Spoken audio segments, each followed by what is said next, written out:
Proto tu naplou otěž, aby Ještě víc? Ještě víc naplou?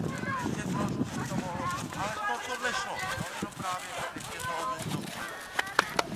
Taky napnout tu otěž. Nespěchat až tolik. Jo. Tak trošku se uvolní. No, trošku se uvolní, pracovat jenom v té kyšli, aby nohy nevyčili. Pohyb. Naplí otěže, ještě víc naplí.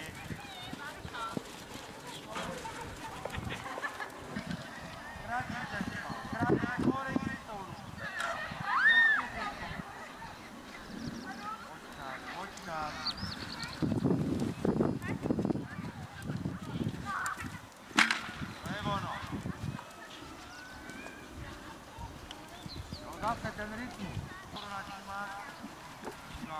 Potom stopou už se mu nechala ten krok jeden.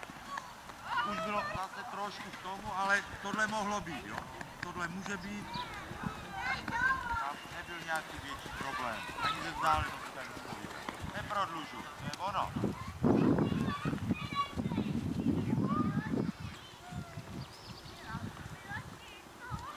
Klidnější, kratší ten sval. A když budeš potřebovat, tak do něho píchni, to jo. Dej zatlak. Ano, aby dostal tomu skoku. Tak, pracuj si pohorej s rukou, z holení. Nežeň ho nikam, ale pracuj. Takhle, pár. Nahoru. Oprav si ten sval.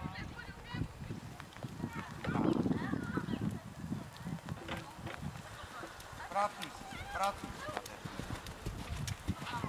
Teď do něho klidně poslat. Teď se krásně opravit. Perfekt. Ne, otěží nepobíte vůbec. Právě tak.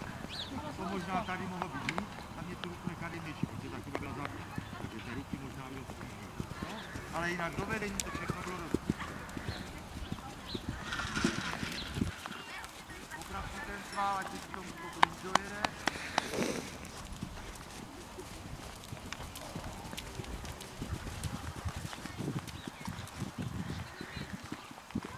Teď ho trošičku zkráť, do té distance neběhnou tak dlouhým svalovým skokem.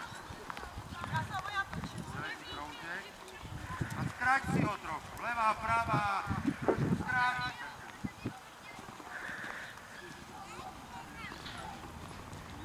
Ještě k sobě, k sobě, k sobě, k sobě, k sobě, k sobě.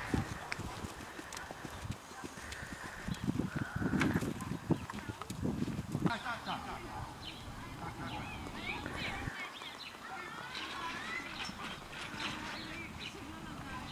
Neprodlužuj ty koule. Zpátky. No, to by bylo ono. Jenom mít ten pojem o tom tempu.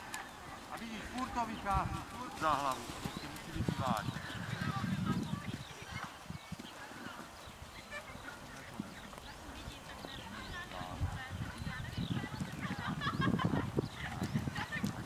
Předpokládat, že to odrazu. Výborně, tohle. Oprav si ten sval v klidu.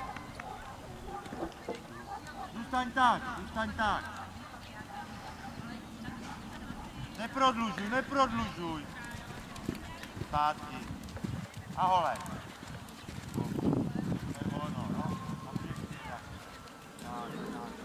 A kdyby šlo tak pěkně, skočí ten první, má si 5 skoků, spočítat si ty svalový skoky a jenom na odraz mírný impuls. Klidný sval teď. Naplí otěže, naplí.